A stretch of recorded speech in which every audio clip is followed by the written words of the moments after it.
দেখো, চিংড়ি মাছটা ভাপা করব, সর্ষেটা বাটবো। শুধু সর্ষে তো হবে না, পোস্তও দিলাম, আর এটাতে দেব কাঁচা লঙ্কা, কয়েক কোয়া রসুন, পেঁয়াজও বাটা আছে আলাদা, পেঁয়াজ আর দেবো না।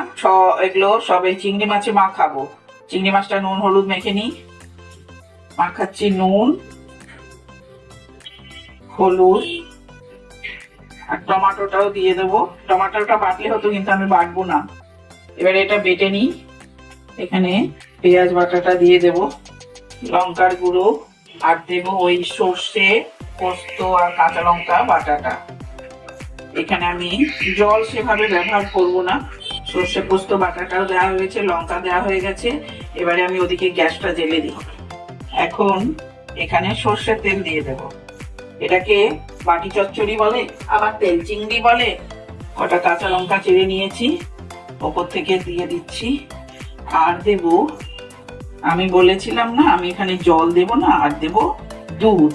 এটা দিলে না খানিকটা মালাইকারির মতোই খেতে লাগে, চিংড়ি মাছের মালাইকারি দুধ দিয়ে দিলে।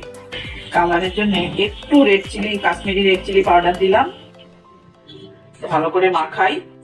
কাশ্মীরি রেড চিলি পাউডার একটু দিয়েছি। ওদিকে আমার জলটাও গরম হয়ে গেছে। এটা তো স্টিমে মানে ভাপে বসাবো।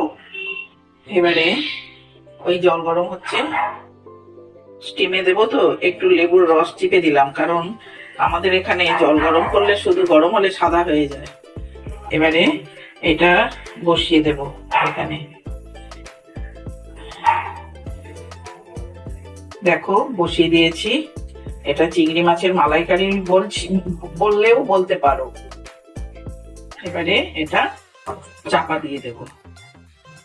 এখন 10-15 মিনিট লাগবে আমার ওটা হতে।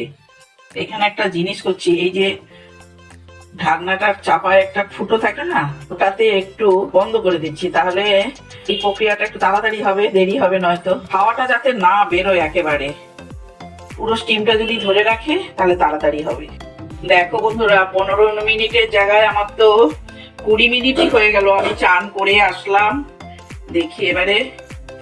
ও বাবা, ফুলে উঠেছে। হয়েছে নাকি একটু দেখে নি। পুরোপুরি হয়ে গেছে। আমি কিন্তু এখানে তেলও বেশি দেইনি। হ্যাঁ, নারকেলের দুধের বদলে আমি যেটা দিয়েছি সেটা হলো এমনি দুধ। এটা খেতে পুরো মালাইকারি লাগে। এই তো আমার এটা হয়ে গেছে। অবস্থা আমি একটু টেস্ট করে দেখবো নুনটা ঠিক আছে নাকি। একদম ঠিক আছে। এইভাবে চিংড়ি মাছের ভাপা করলাম।